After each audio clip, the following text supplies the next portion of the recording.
क्योंकि जितने paper leak हुए हैं, जिन बच्चों के पेरेंट्स कैसे कैसे करके बच्चों को पढ़ाते हैं, दिल्ली भेजते हैं पढ़ने के लिए कि नीट का एग्जाम, और उसके बाद पेपर लीक हो रहे हैं, एसएससी के एग्जाम लीक हो रहे हैं। ये क्या चल रहा है दिल्ली में? और दिल्ली के हालात देखिए आप। बात यहाँ पे कोई भी बात, जो प्रोटेस्ट हो रहा है ये एजुकेशन के लिए हो रहा है, प्रोटेस्ट जो भी हो रहा है, ना कि रिलीजन या किधर। आपके हाथ में क्या है, जरा दिखाइए एक बार। सोनम वांगचुक है, अगर दम है तो आकर बात करो, गुंडागर्दी बंद करो। कौन गुंडागर्दी कर रहा है?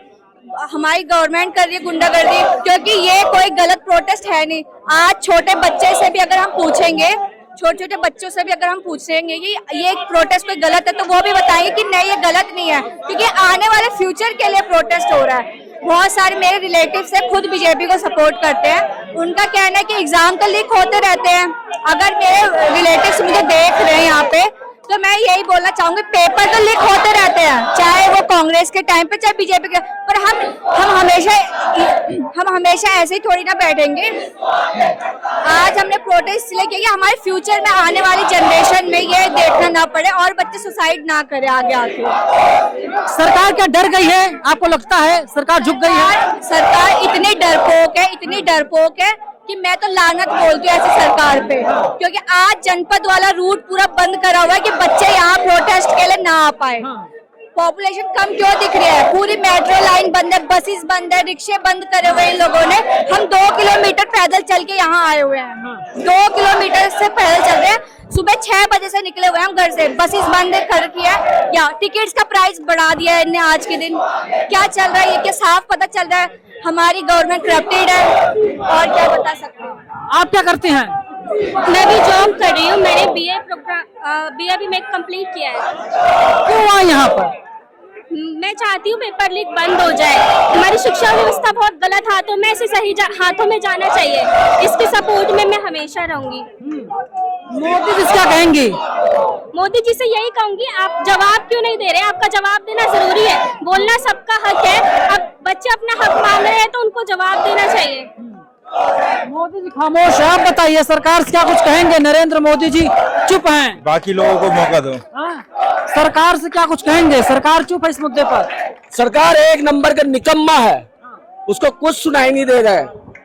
18 दिन से हमारा जो साइंटिस्ट यहाँ में फास्ट में है, फिर भी उसको कुछ दिखाई नहीं दे रहा है।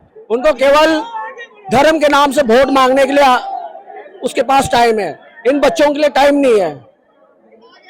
वेरी वेरी मतलब कि क्या बोले, एक स्टूपिड, मतलब कि स्टूपिड से भी और कोई दूसरा शब्द हो ना, उसके लिए यही बनता है। और हमारे पेरेंट्स का इतना ब्रेन वॉश किया हुआ है बीजेपी ने कि हम बता नहीं सकते कि वो हमारे अगेंस्ट हमें मारने तक के लिए तैयार। हमारे पेरेंट्स इतना ब्रेन वॉश किया हुआ है। बीजेपी सपोर्टर है हमारे पेरेंट्स, क्योंकि उनको पता नहीं, जो न्यूज चलेगी, पहाड़ी लोग जो होते हैं वो बहुत इनोसेंट होते हैं ना, जो दिखाया जाता है वो उस पर ट्रस्ट करते हैं। हम उन्हें बोल रहे हैं कि यहाँ पे ये चल रहा है, वो कह रहे नहीं ये रिलीजन मैटर है, तुम क्यों बीच में पड़ी। यहाँ रिलीजन कोई मैटर ही नहीं है, ये एजुकेशन के लिए यहाँ पे आए, ना कि हिंदू मुस्लिम या सब। मोदी मीडिया ने जो है एक तरीके से जो बड़े बुजुर्ग हैं उनके दिमाग में जहर भर दिया है। मैं तो कहती हूँ बाइकआउट करनी चाहिए सारी मीडिया, नेशनल मीडिया जो भी है इंडिया की, ये सब बंद होनी चाहिए। यही सब मैं बोलना चाहती हूँ। आप हाँ मैम ठीक बोल रही हैं। क्या नाम से हमारा ब्रेन वॉश कर दिया, जो फैमिली है, जो वो उनके सामने भी हम ऐसी बात करते हैं तो भी क्या नाम से वो हमारे विरोध करते हैं। यार तुम तो ठीक हो ना, तुम तो खुश हो ना, तुम आगे क्यों ऐसा क्यों कर रहे हो?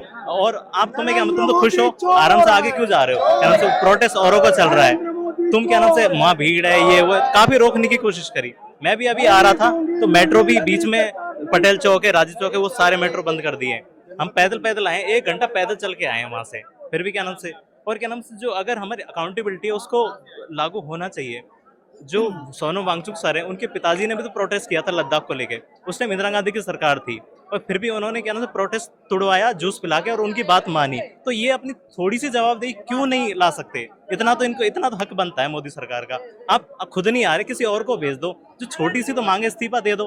अगर आपसे गद्दी नहीं संभल रही है, इस्तीफा देने में क्या दिक्कत आ रही है? सरकार ये सोच रही हो कि 145 करोड़ लोगों की आबादी इस देश में 2-4 लोग नहीं रहेंगे, क्या ही फर्क पड़ेगा? अरे क्यों 145 करोड़ क्या हो सकता सरकार ये सोच रही हो? उनके लिए तो ये लगता है कि एक सोनम वांगचुक चला जाएगा तो एक ही वोट तो कम होगी, क्या फर्क पड़ता है? इतनी निकम्मी देते हैं नहीं देते हैं। निकम्मी सरकार है, बहुत निकम्मी सरकार है। अनपढ़ बैठे हुए सारे के सारे, हरामखोर जैसे वो है ना राघव चड्ढा, इतना बोलता था जिसकी कोई हद नहीं, अब बीजेपी में चला गया, अब तलवे चाट रहा बीजेपी के। शर्म नहीं आती तुम लोगों को? अब फिर ये कहते हो कि हमारी तो ऐसी ऐसी वीडियो बनाते हैं ये लोग। सारे के सारे मेट्रो स्टेशन बंद कर रखे इन हरामखोरों ने, स्कूल 94,000 बंद कर दिए, 95+ पेपर लीक हो गए। क्या चाहते हो आखिर? तुमको शर्म नहीं आती? मुझे अपने नाम से शर्म आने लगी है, क्योंकि मेरा नाम धर्मेंद्र है। धर्मेंद्र प्रधान जो शिक्षा मंत्री है उसका नाम धर्मेंद्र है भैया। शर्म आने लगी है मुझे इन लोगों से, अपने नाम से। अरे सुन ले यार, 1 मिनट बोलने दीजिए। ये बहुत निकम्मी सरकार है, किसी की नहीं सुनती। मैं ये कहता हूँ मोदी जी, जो 80 करोड़ लोगों को आप राशन देते हो ना, उसमें जहर मिला करके दे दीजिए, क्योंकि 80 करोड़ लोग जहर इसको खाएंगे, मर जाएंगे। फिर अमीर लोग बचेंगे, उनको आप जैसे मस्ती करानी है कराइए, उनको पैसा लुटाइए, पूरे देश को लुटा दीजिए। फिर पेपर लीक करने की जरूरत नहीं पड़ेगी, क्योंकि जमीन जायदाद सारी चीजें इतनी हो जाएंगी, पैसा उन लोगों के पास इतना हो जाएगा। 80 करोड़ लोग कम हो जाएंगे तो 65-70 करोड़ हमारे देश में आबादी रह जाएगी, तो क्या फर्क पड़ता है? फिर शर्म नहीं आती तुम लोगों को? थू आया तुम पर। अच्छा, नरेंद्र मोदी जी कहते हैं कि डॉक्टर अंबेडकर के फॉलोअर हैं, और अंबेडकर कहा करते थे शिक्षा ही सवालों को जन्म देती है, और इस सरकार जो है सवालों से डरती है। इसलिए तो ये बीजेपी सरकार चाह रही है कि पढ़े ही नहीं लोग। ये बताइए, 94,000 स्कूल जो बंद हुए हैं वो स्कूलों को मर्ज कर रहे हैं। एक से दूसरे गांव की दूरी जो मिलेगी, मैं यूपी की बात करने लगूं और हरियाणा, यहाँ की राजस्थान की बात करने लगूं तो मतलब 5-5, 10-10 किलोमीटर की दूरी पर गांव है। यूपी की बात करने लगे तो कम से कम 2 किलोमीटर के डिस्टेंस पर गांव मिलेगा। ये बताइए, जो 2nd क्लास में बच्चा पढ़ता है, 3rd क्लास में पढ़ता है, 5th क्लास में बच्चा पढ़ता है, वो कैसे 2 किलोमीटर जाएगा? यदि उनके पास इतना ही पैसा होता कि गाड़ी से अपने बच्चों को भेजें, तो प्राइवेट स्कूल में नहीं भेजेंगे। विकल्प क्या है?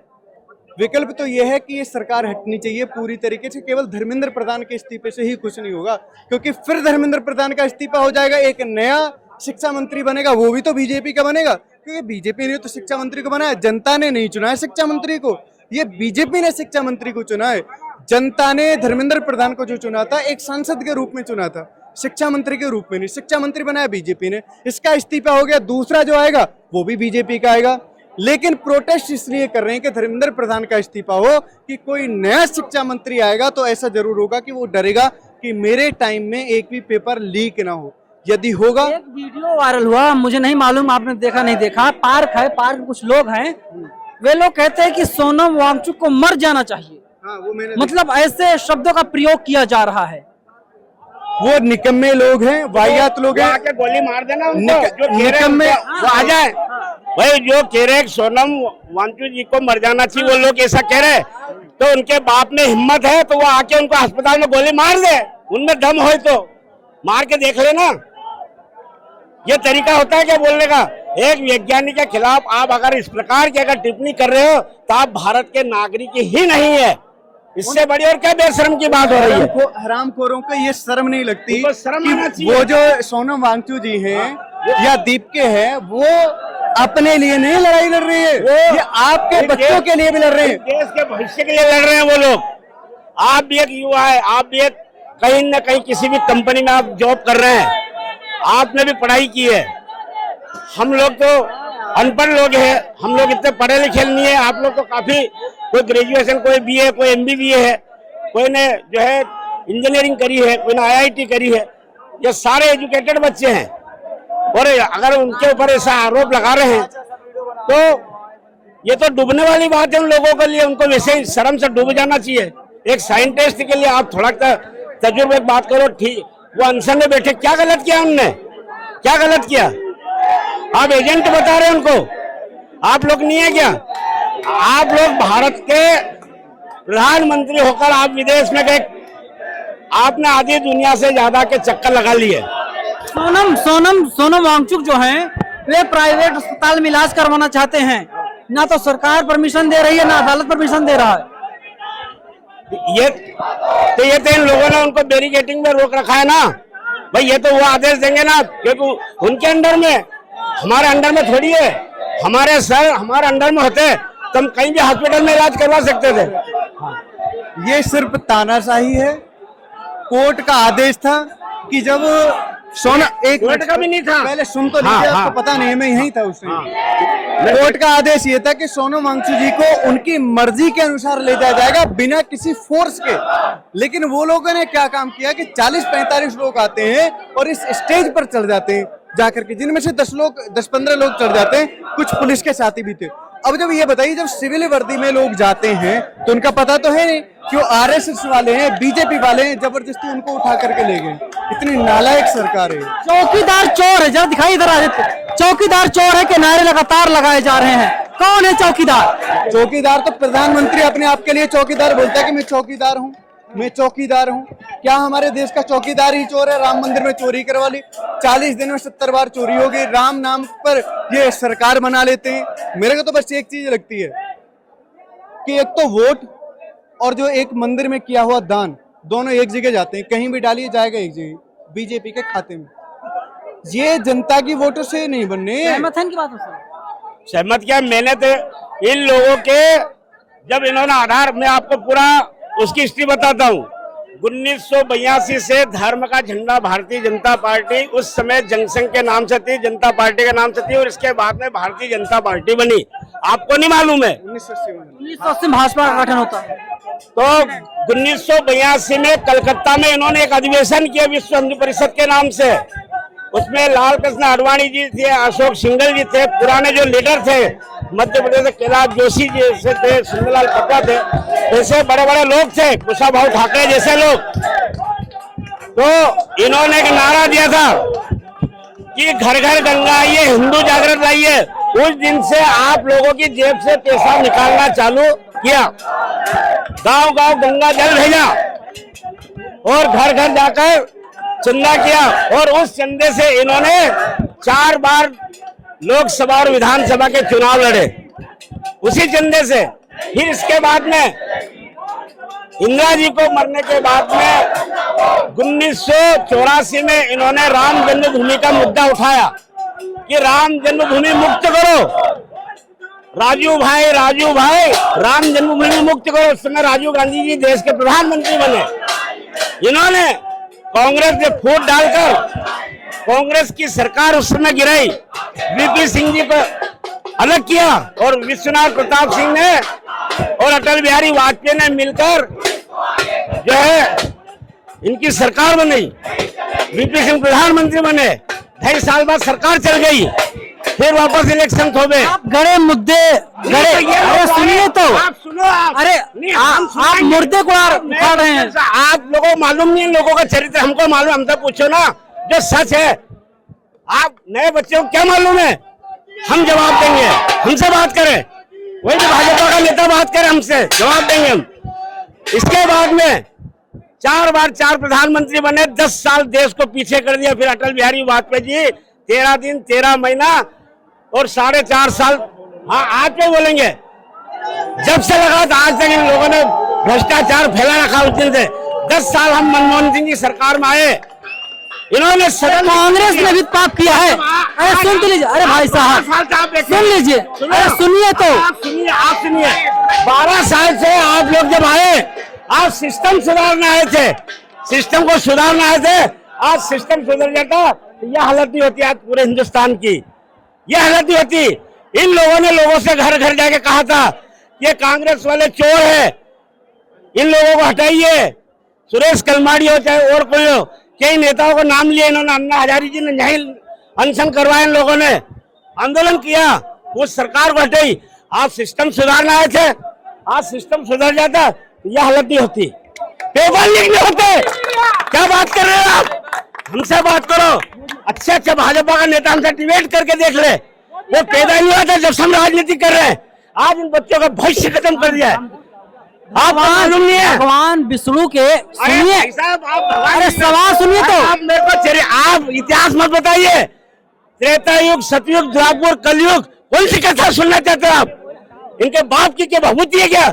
बड़े बड़े राजा महाराजा है, जिन जिन ने भारत देश पर अत्याचार किया है, उनको ऐसे ही लोगों ने उखाड़ के फेंका है। भगवान विष्णु के 12वें अवतार नरेंद्र मोदी जी हैं, आपको मालूम है नहीं मालूम? अरे आपके हिसाब से ब्रह्मा जी बना दो चढ़ा के आए हो आप। भाई, आप ब्रह्मा जी बना दो। अरे आप भाई, आप 40 वाला वो किया इन्होंने। हाँ बोलिए। अरे हम सब कहते हैं, अरे हम इसका जवाब दे देंगे। मोदी जी, आप मेरे को धर्म मत ले जाओ, धर्म का अपमान मत करवाओ आप मेरे से, क्योंकि मैं धर्म का अपमान उन्हीं की रैली में उन्हीं की रैली में अरे विश्व भरण पोषण कर जो ताकर नाम भरता सोई जाके सुमे तेर पुनासा नाम शत्रुघ्न भेद विनाशा। क्या बात कर रहा है तू, क्या बात कर रहा है तू? देखिए, अब आप देखिए, भाजपा क्लेम करती है कि जो है हिंदुओं की रक्षा करती है, और हनुमान जी को किस प्रकार से लखनऊ में डांस कराया जाता है। मैं ईश्वर के ऊपर नहीं बोलना चाह रहा हूँ, आप भड़काइए मत। अरे मैं कहाँ भड़का रहा हूँ? उन्होंने जो करवाया उन्होंने बजरंग बली से डांस करवाया, नहीं करवाया। अरे हनुमान जी की तो कृपा है, आज उनको एक दंड मिल रहा है, ये उन्हीं की देन है, ये हनुमान जी की कृपा है। और राम जी की कृपा ऐसी हो जाएगी कि उनको ये सब बिना फर का मारेंगे कि जैसे मारी गया था ना हजारों योजन दूर, ऐसे कैसे यही जानने वाले हैं। और क्या पूछना चाह रहे हो? आप लोग धर्म क्यों यार? इन बच्चों के भविष्य की बात करो, आप इनकी बात करो, आप जिसके पास डिग्री नहीं है। भाजपा के ही सांसद ये बोलते हैं कि नरेंद्र मोदी सवाल नहीं लेते, नरेंद्र मोदी जी सवालों के जवाब नहीं देंगे क्योंकि सवालों से बहुत ऊपर हैं। मान ली हमने नरेंद्र मोदी वो उनका प्रेस कॉन्फ्रेंस जो होती है वो भी नहीं देने आते। वो उनकी क्या इतनी फट रही है प्रेस कॉन्फ्रेंस वालों से। जो हमारे केजरीवाल हैं, जो हमारे कांग्रेस के नेता, मैं किसी पार्टी का सपोर्टर नहीं हूं, मैं अपनी खुद की पार्टी बनाऊंगा अगर आ गया फ्यूचर में, तो मैं किसी पार्टी के सपोर्ट में नहीं हूं। करते हैं, क्या नाम आपका? मैं अमन वर्मा, मैं नीट की तैयारी कर रहा हूँ पिछले 2 सालों से। अभी पेपर लीक हुआ है ना, आप यहाँ से सबसे भगवान के बारे में पूछ रहे हो ना। मैं इतना कह रहा हूँ कि राम मंदिर और बावरी का पक्ष नहीं हम लाए हैं, कि राम मंदिर और बावरी का पक्ष नहीं हम लाए हैं। घायल भारत चीख रहा है, चीख सुनाने आए हैं। चीख जो है, जो बीच बीच में राम मंदिर को बीच में ला रहे हो ना, ये लाने की बात नहीं है। अभी जो हम लाए हैं ना यहाँ पर देश की शिक्षा पे जो सवाल उठ रहे हैं, ये हम लेके आए ना। पिछले जो ऑस्ट्रेलिया की अगर आपने वीडियो देखी हो ना, वहां पर प्रोटेस्ट हो रहा है। नरेंद्र मोदी और धर्मेंद्र प्रधान में, एक मिनट सुनिए तो, सुनो तो भाई, नरेंद्र पत्ता कड़वा है, नरेंद्र मोदी भड़वा है। नीम का पत्ता कड़वा है। धर्मेंद्र प्रधान को बचाया क्यों जा रहा, क्या संबंध है मोदी से? उनके पिता है ना नरेंद्र मोदी, उनके पिता है नरेंद्र मोदी। बताइए, जिसने हाईवे पे कार की जगह कुछ और चलाया उसने इस्तीफा दिया या नहीं दिया, ये बताओ आप। आपने उससे पूछा? बीजेपी इस्तीफा दिला दिया मोदी ने, दिलाया? इस्तीफा क्यों नहीं दिलाया जा रहा है, बताइए। इस्तीफा क्यों नहीं दिलाया जा रहा है? संबंध आप बताइए, सरकार बताए क्यों नहीं दे रही है इस्तीफा, बताओ। देखिए आप, आपका सवाल यही है ना कि ये प्रधान का मंत्री जो है, शिक्षा मंत्री, इसका इस्तीफा क्यों नहीं होगा? आप ये बताइए, ये जो शिक्षा मंत्री है धांधलेबाज है, इसके ऊपर 20-22 बच्चों की हत्या का जिन्होंने आप हत्या कर ली नीट की परीक्षा में हुई धांधली के खिलाफ, उसका दोषी है। प्रधानमंत्री मोदी हर दोषी व्यक्ति को बचाते हैं, चाहे वो प्रधानमंत्री मोदी हर दोषी व्यक्ति को बचाने का कार्य करते हैं, चाहे वो उनकी पार्टी के लोग हों, चाहे कोई और राजनीतिक दलों के लोग हों। अगर वो भ्रष्टाचार में लिप्त होते हैं, प्रधानमंत्री उन्हें डरा के, धमका के या जेल में डालने के मामले, ईडी सीबीआई जैसे भी है, उन सबको लेकर उनको अपने पक्ष में ले लेते हैं। और ये भ्रष्टाचारी जब उनके पक्ष में हो जाते हैं तो दूध के धुले हो जाते हैं। यानी कि भ्रष्टाचार, घोटाला, धांधली, गुंडागर्दी, अपराध, बेरोजगारी, महंगाई, महिलाओं का यौन शोषण, किसानों की लड़ाई, मजदूरों की लड़ाई, सबके स्टूडेंट छात्र, इनकी सबकी लड़ाई। आप सुनिए इसकी सबकी लड़ाई के पर्चा देने वाले प्रधानमंत्री मोदी। आप ये कह रहे हैं कि जो यौन शोषण करता है उसको भाजपा श्रेय देती है, लेकिन सुन तो लीजिए, स्वाति मालीवाल दिल्ली महिला आयोग की अध्यक्ष थी। आम आदमी पार्टी में बड़ी प्रॉब्लम थी, भारतीय जनता पार्टी का उन्होंने दामन थाम लिया और उन्होंने कहा कि मैं यहाँ बहुत सेफ फील कर रही हूँ। देखिए वो है आरोप लगाना, एक होता है आरोप लगाना, एक होता है अपराधी पकड़े में आना। नहीं, स्वाति मालीवाल कहते हैं कि भाजपा में सेफ है। वो कहना अलग चीज हो गई ना, कहने के लिए उसे सिद्ध करना पड़ेगा, कहने के लिए उन्हें सिद्ध करना पड़ेगा। लेकिन विनय सेंगर वो तो बीजेपी का ही विधायक था उत्तर प्रदेश में, है यौन शोषण में पकड़ा गया, जेल में है ना, इन्हीं की सरकार, इन्हीं का आदमी। भारतीय जनता पार्टी की जिस भी राज्य में सरकारें हैं वहां अपराधों का आंकड़ा देख लीजिए, अपराधों का रेशो देख लीजिए, 5-5 गुना आगे बढ़ा हुआ है। शांत है, सब मूक दर्शक बने हुए हैं, बोलने वाला केवल एक प्रधानमंत्री। आज होगा या नहीं होगा इस्तीफा? ना अब ये जो माहौल यहाँ दिखाई दिया है, ये जो माहौल बना है, अब प्रधानमंत्री या गृह मंत्री या उनके जो भी मंत्री हैं उनका कद बहुत छोटा हो गया है। उन्होंने अपनी करतूतों से, अपनी हरकतों से, जिस प्रकार सोनम वांगचुक जी को उठा के ले गए हैं अदालत के नाम पर, वो उन्हीं की साजिश है, उन्हीं का षड्यंत्र है। इन्होंने इसको मोब बना दिया है, क्रांति, इसी को क्रांति कहते हैं, इसी को आग कहते हैं। हो कहीं भी आग, लेकिन आग लगनी चाहिए। ये युवाओं की आग है, ये युवाओं का जोश है, ये युवाओं की क्रांति है, यही उत्साह है, यही उमंग है, यही क्रोध है। वो ऐसी क्रांति पैदा करेगा। ये क्रांति का आगाज है 1974 का प्रकाश नारायण जी का आंदोलन, वो भी है, उसमें भी यही हालत थी। पूरा देश, पूरी राजनीतिक पार्टियां जब इकट्ठी हुई तो गांव-गांव तक आवाज पहुंची थी। और लोकनायक जयप्रकाश नारायण जी ने, इंदिरा गांधी जिन्होंने पाकिस्तान के 2 टुकड़े किए थे, उसके बावजूद चुनाव हार गई थी, व्यवस्था बदल गई थी। अब ना कोई राष्ट्रवाद चलेगा। पुलवामा के नाम पर एक बार मौका मिल गया, पुलवामा के नाम पर एक बार मौका मिल गया, लेकिन संविधान पे जैसे उन्होंने चोट मारी, भारत बाबा साहब भीमराव अंबेडकर जी के संविधान पे जैसे ही चोट मारी, 303 से 240 पे आ गए। कहां 400 पार करने जा रहे थे। तो ये है ताकत, ये है शक्ति। ये शक्ति आज युवा दिख रहा है, आज छात्र दिख रहा है। अभी देखना आने वाले समय पे दलित दिखाई देगा, पिछड़ा दिखाई देगा, अकलियत दिखाई देगी, महिलाएं दिखाई देंगे, किसान दिखाई देंगे, मजदूर दिखाई देंगे। आंदोलन टीवी पर नहीं दिखाई दे रहा है, टीवी पे, अरे गोदी मीडिया अभी नहीं दिखाई दे रहा ना, कुछ दिनों के बाद दिखाई देगा। ये तो आप लोगों की वजह से ये क्रांति आ गई। ये गोदी मीडिया के कहने से क्रांति नहीं आई है, वो तो दबाएगा। सरकार बदलेगी, बदलाव होगा। इनके जितने भी मीडिया हाउसेस हैं सब खाली करवाए जाएंगे, सबको भगाया जाएगा।